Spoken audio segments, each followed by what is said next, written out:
What's going on, guys? It's Hi, and this is my Shadow Systems MR920 War Poet 2.0 edition, and mounted on top is the Holosun 509T X2. If you're unfamiliar with these products, with the Shadow Systems, a major selling point is their optic cut that allows users to mount optics with a wide variety of footprints. This is done by cutting an overly large space into the slide, then using spacers to fill the gap depending on the optic footprint.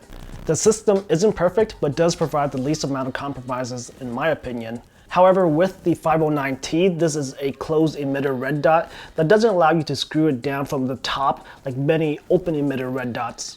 Instead, you would typically install the provided plate that has an RMR footprint on the bottom onto your slide that's cut for an RMR footprint. This plate has the proprietary 509T lugs on top, so the plate essentially allows you to convert the RMR footprint to the 509T footprint. Finally, you tighten a bolt from the side of the 509T, and that clamps onto the top lugs of the adapter plate. In terms of mounting a red dot onto a handgun, although simple, that's kind of a convoluted process. Especially so if your slide is cut for another footprint. This means that you'll have to get another adapter plate to convert whatever you have to the RMR footprint, then the RMR footprint to the 509T footprint. So what you get is stacking of various plates on top of each other, which is not ideal. Not only would the mounting system be structurally weaker, but the optic would sit very high. It's already pretty difficult to co-witness now with my suppressor height sights, so I can't imagine stacking even more plates. The best way to mount the 509T is probably to get a slide direct milled for the 509T, but obviously that comes with its own cons. I wasn't sure how committed I was with this optic, so I wasn't going to do that, especially considering that I run the 509T on my Shadow Systems, so it wouldn't have been possible anyway. For a long time, that mounting process was just what you had to do, until recently when CNH Precision released an adapter plate that allows you to directly go from the Shadow Systems footprint to the 509T footprint. This means no RMR adapter plate and no spacers are needed. The obvious benefit of this would mean a stronger connection between the slide and the optic. Unfortunately, I can't show you the install process for this plate, as that would go against YouTube's terms of service because it can be misconstrued as modifying a firearm, but if you've ever mounted a red dot, it's essentially that. The plate is held in place by two T10 screws, and that's about it. But if you want to have a little more peace of mind, you can use a torque driver to torque the screws down to 10 inch-pounds as suggested by CNH Precision. I have a torque driver from Also Tools that I keep around for torquing red dots and scope rings, and it does the job.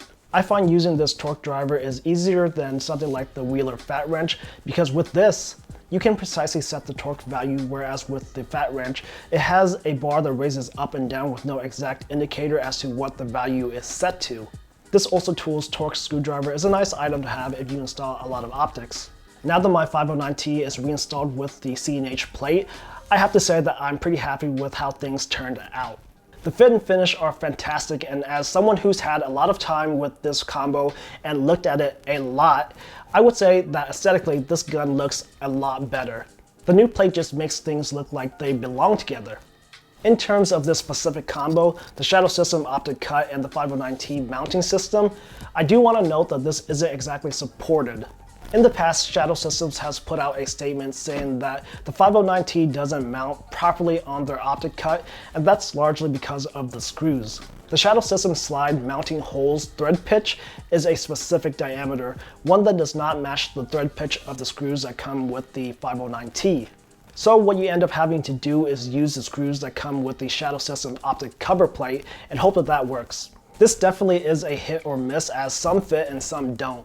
My Shadow System screws didn't fit the 509T adapter plate properly and were a bit oversized.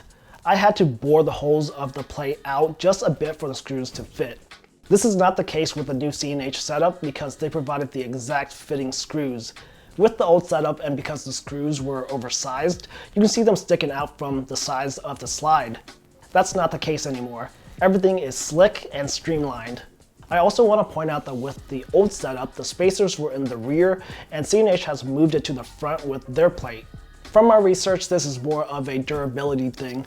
People will argue that with the forces that the slide and optic endure during recoil, having a spacer up front will be more beneficial, as the optic will be able to endure that energy a lot better than having it in the back. I don't know, it's worked for me in the back, but I would say that it looks better in the front. There's less of a gap between the optic and the rear sights, so I'm happy. To conclude, if you are a Shadow Systems user with the newer universal optic mount footprint, and you want to use the Holosun 509T, this CNH plate is the absolute way to go. Spend the money and do it right, forget the included plate, just go with this. I hope you've enjoyed this video. If you did, I really appreciate it if you can give the video a thumbs up. Share it around, comment down below with any thoughts or questions that you may have. Don't forget to subscribe to this channel for more content. And if you want to further support my work, consider hitting the join button down below to become a member of this YouTube channel or becoming a patron on Patreon. Thanks a lot for watching this video, and I'll see you guys in the next one.